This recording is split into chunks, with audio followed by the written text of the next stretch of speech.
Yesus kami ucap syukur pagi hari ini Tuhan. Kami percaya Tuhan, hidup kami Tuhan, Kau selaraskan dengan hati-Mu. Biar hati kami terus menyembah-Mu, sampai setiap sel kami mencintai-Mu. Dan kami terus menempel pada pohon, pada akar yang benar. Dan kami percaya Tuhan, karena setiap kami akan menghasilkan buah-buah yang baik dalam kehidupan kami. Dan biar pagi hari ini Tuhan, Kau perlengkapi setiap kami dengan firman-Mu Tuhan. Biar firman-Mu ini Tuhan seperti pedang yang bermata dua, yang membelah segala sesuatunya dalam hidup setiap kami. Membuka semuanya dalam hidup kami. Menjadikan kami bertumbuh dan berbuah di dalam Yesus Kristus. Terima kasih Bapa. Ucap syukur hanya di dalam nama Tuhan Yesus Kristus. Sama-sama berkata, amin. Shalom saudara semuanya. Kita akan dengar firman Tuhan, sebagian dari firman Tuhan.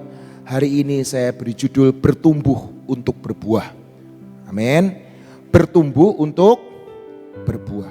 Enggak cuma tumbuh saudara. Orang yang cuma tumbuh dan tidak berbuah. Saudara kalau punya tanaman atau punya pohon, bertumbuh terus sampai genteng tinggi, ditunggu-tunggu buahnya. Kok enggak buah-buah ya? Mau diapain? Ya jangan ditebang dulu Tante Gina. Dibersihin dulu. Ya, dikasih vitamin. Seperti firman Tuhan berkata, tahun depan kalau enggak berbuah, jangan ditebang dulu. Dikasih dulu, pupuk dulu saudara. Sabar. Tuhan itu bukan maha sabar, panjang sabar. Amin saudara. Jadi kalau saudara belum berbuah bulan ini, ditunggu bulan depan. Belum berbuah, ditunggu 2 bulan lagi. Amin. Tapi kalau sudah 70 tahun, 80 tahun gak berbuah, ya maaf kata, ditebang. Betul saudara? Nah itu, karena umur manusia itu 70 tahun. Tuhan tetap tunggu saudara. Tapi jangan sampai saudara nanti KTP-nya sudah expired dulu. Amin saudara. Kemarin kedua kalinya saya melayani di rumah duka. Nah itu dia. Sebagai serep saudara. Sebagai serep. Ini gak ada yang khotbah ini. Gak ada yang bisa nyampein firman. Jadi saya jadi serep. Gak apa-apa. Seperti Salomo berkata. Lebih baik ke rumah duka daripada ke pernikahan, ke pesta. Betul saudara? Jadi cobalah nongkrong-nongkrong di rumah duka. Ya, barangkali ada sesuatu yang perlu didoakan. Jangan sekali-kali ngomong, ini loh ada saudara yang kedukaan. Aduh maaf. Saya lagi mau ngadain pesta besar ini. Seperti Salomo berkata, lebih baik ke rumah duka daripada ke pesta. Dan saya rasa mereka lebih membutuhkan kita kok. Orang pesta mungkin sekali-kali kita gak pengen diundang tapi karena ya kenal sama cihunya, kenal sama ininya, jadi diundang. Sebenarnya kita gak diharap-harapin banget sih. Tapi kalau di rumah duka, kenal gak kenal, mungkin saudara datang akan diterima dengan baik saudara. Untuk menyampaikan, menguatkan saudara-saudara kita. Amin saudara. Saya percaya hari ini kita breakthrough di hadapan Tuhan. Amin. Hari ini bertumbuh untuk berbuah. Tumbuh aja gak cukup ternyata. Tumbuh aja itu gak cukup. Ketika tumbuh besar. Tapi kalau tidak ada buahnya, kita gak bisa dinikmati oleh banyak orang. Tapi biarlah setiap kita bertumbuh dan berbuah. Berapa minggu yang lalu, masih ingat khotbahnya Ibu Nani, di sini ada tanaman. Kan kita semua bingung, ngapain ada tanaman di sini? Gitu kan? Ternyata Ibu Nani ngasih ilustrasi tentang pencangkokan, stek. Betul saudara? Kita ini ditempelkan kepada pohon. Amin. Pohon yang benar. Kita ini dulu adalah ranting yang di jalan, dibuang. Gak berguna. Tapi Tuhan ambil kita. Bahkan Tuhan pungut kita. Ditempelkan kepada pohon yang benar. Ini loh nak. Maksud tujuannya bukan cuma nempel dan jadi parasit saudara. Amin. Seringkali orang itu nempel jadi apa? Jadi parasit. Saudara, saya dulu di rumah Ampera saya, di rumah ibu saya, ada pohon mangga. Seringkali ada yang nempel juga. Tapi saya perhatikan, loh kok daunnya bukan bukan daun mangga ya? Kok daunnya kok keluar-keluar ya? Ini apa ya? Enggak taunya apa saudara? Itu apa? Benalu saudara. Hidup orang Kristen bukan nempel dan jadi benalu. Amin. Jangan bertumbuh jadi parasit. Parasit itu merugikan. Betul? Parasit itu, benalu itu merugikan. Membuat pohon mangga tidak bisa berbuah dengan maksimal. Tidak bisa bertumbuh dengan maksimal. Karena ada apa? Benalunya. Ada parasitnya. Minta sama Tuhan. Tuhan, aku gak mau jadi benalu. Aku gak mau jadi parasit. Tapi aku mau menempel di dalam pohon. Dan menjadi seperti apa yang kau mau. Amin saudara. Lukas 6 ayat 43 sampai 46. Saya mau bacakan buat saudara. Lukas 6 ayat 43 sampai 46. Karena tidak ada pohon yang baik yang menghasilkan buah yang tidak baik. Perhatiin saudara. Karena tidak ada pohon yang baik yang menghasilkan buah yang tidak baik. Benalu itu ada buahnya gak sih saudara? Tidak ada. Percayalah. Pernah saudara makan? Saya pernah makan buah benalu. Saya kasih 100.000 saudara. Saya beli 1 juta lah. Ini buah benalu. Gak ada kan saudara? Gak ada. Sepanjang kehidupan, sepanjang musim kehidupan manusia. Tidak ada yang namanya buah benalu itu gak ada. Betul saudara? Karena tidak ada pohon yang baik yang menghasilkan buah yang tidak baik. Dan juga tidak ada pohon yang tidak baik yang menghasilkan buah yang baik.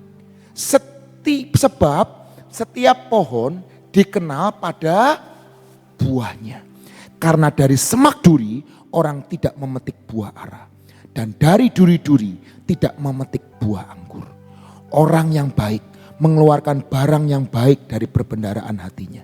Yang baik, dan orang yang jahat mengeluarkan barang yang jahat dari perbendaharaannya yang jahat. Karena yang diucapkan mulutnya meluap dari hatinya.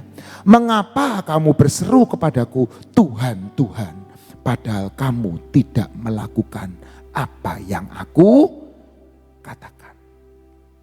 Seringkali kita ini tertipu dalam kehidupan kita. Pengharapan kita mungkin berubah menjadi kekecewaan. Lalu kita mundur. Tapi kita harus selidiki hidup kita. Amin. Seringkali kita kecewa sama orang. Saya pikir dia orang Kristen. Saya pikir dia aktivis. Saya pikir dia orang percaya. Itu jangan lihat dari casingnya saudara. Karena percayalah seperti firman Tuhan berkata. Buah dari sebuah pohon menyatakan pohon itu pohon apa. Betul saudara? Kalau saudara ngelihat, oh ini buahnya buah mangga. Oh berarti ini pohonnya pohon mangga. Oh buahnya buah anggur. Oh berarti ini pohon tanaman anggur. Oh buahnya pir. Oh ini berarti pohon pir. Saudara, pisang itu macam-macam loh saudara.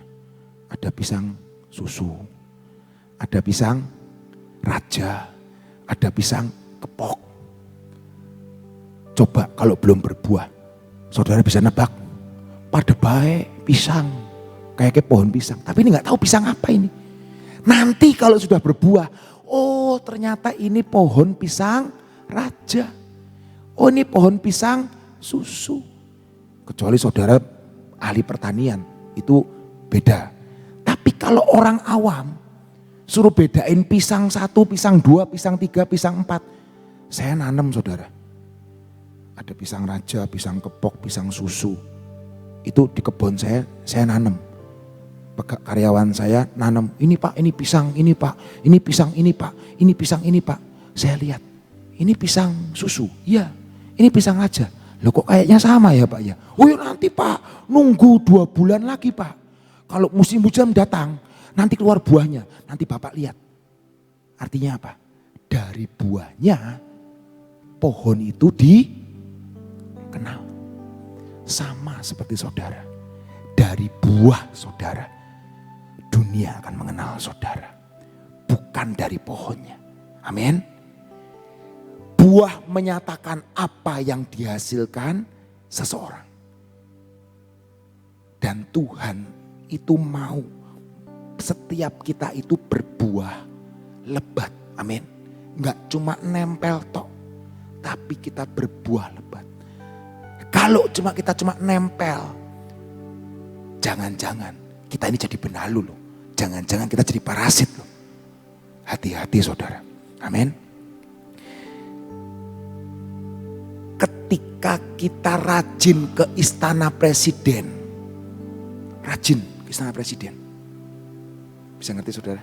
Rajin. Wah, saya kalau 17 Agustus saya rajin ke istana presiden. Apakah membuat saudara jadi presiden? Tidak saudara. Saudara rajin ke gereja. Rajin persekutuan. Rajin PW. Rajin pendalaman Alkitab. Cuma sekedar bertumbuh dan bertumbuh dan bertumbuh. Apakah jaminan menjadikan Anda seperti Yesus? Tidak jaminan. Itu sama aja saudara. Saudara sering ke kantor wali kota. Setiap hari lewat kantor wali kota. Pura-pura ngantor misalnya. Apakah menjadikan saudara seorang wali kota? Tidak. Semua syarat dan ketentuan berlaku. Amin. Hati-hati dengan hidup. Anda suka acara gereja, Anda suka acara persekutuan, Anda suka acara apapun, tapi percayalah, saudara tidak menjamin saudara menjadi seperti Yesus. Amin saudara. Dan saya percaya dan yakin, Kisah 26 ayat 20 berkata, tetapi mula-mula aku memberitakan kepada orang-orang Yahudi di Damsyik, di Yerusalem dan seluruh tanah Yudea, dan juga kepada bangsa-bangsa lain, bahwa mereka harus bertobat dan berbalik kepada Allah, serta melakukan pekerjaan yang sesuai dengan pertobatan itu. Amin saudara. Di Yohanes 15 ayat 5 dan 8. Akulah pokok anggur dan kamulah ranting-rantingnya. Barang siapa tinggal di dalam aku dan aku di dalam dia, ia berbuah banyak. Sebab di luar aku, kamu tidak dapat berbuat apa-apa. Barang siapa tidak tinggal di dalam aku, ia dibuang keluar seperti ranting dan menjadi kering. Kemudian dikumpulkan orang dan dicampakkannya ke dalam api lalu dibakar. Jikalau kamu tinggal di dalam aku dan firmanku tinggal di dalam kamu, mintalah apa saja yang kamu kehendaki dan kamu akan menerimanya. Dalam hal inilah Bapakku dipermuliakan, yaitu jika kamu berbuah banyak dan dengan demikian kamu adalah murid-muridku. Di Mazmur 92 ayat 13-16, orang benar akan bertunas seperti pohon korma, akan tumbuh subur seperti pohon aras di Libanon. Terakhir saudara, pohon itu hanya berbuah satu buah. Pernah saudara lihat? Oh, ini buah durian. Kok sebelahnya ada buah anggur? Sebelahnya ada pir. Sebelahnya ada pepaya. Pernah lihat pohon seperti itu saudara? Itu pohon ajaib saudara. Pohon itu biasanya cuma buah satu. Anggur ya anggur. Durian ya durian. Betul saudara? Artinya apa saudara? Saudara harus fokus. Sering kali orang sudah tahu pekerjaannya ini, panggilannya ini. Masih main forex, masih main saham, investasi, ini diajak teman ini, diajak ini teman. Enggak fokus saudara. Artinya apa? Enggak punya ketetapan. Enggak punya fokus apa yang ada itu. Amin saudara. Nah, ranting itu harus nempel sama pohonnya. Kalau ranting itu nggak nempel sama pohonnya, dia nggak terkoneksi dengan pohonnya, dengan akarnya. Ranting itu akan apa? Mati saudara. Amin. Nanti yang terakhir tadi, ranting itu harus dibersihkan supaya berbuah banyak. Bisa ngerti saudara? 3, kita harus fokus, terkoneksi, dan mau dibersihkan. Amin. Saya undang Ibu Abigail ke depan. Saya lupa hari ini kalau Ibu Abigail. Jadi saya percepat khotbah saya nggak mau rugi saya. Saya lupa, saya begitu nengok kanan, oh ya ini hari Jumat, bagiannya Ibu Abigail. Ngapain saya nyiapin firman gitu loh. Mari, kita harus berbuah lebat. Amin saudara, saya sudah rangkum buat saudara. Kita akan dengar lebih dahsyat lagi dari Ibu Abigail. Beri tepuk tangan buat Tuhan Yesus.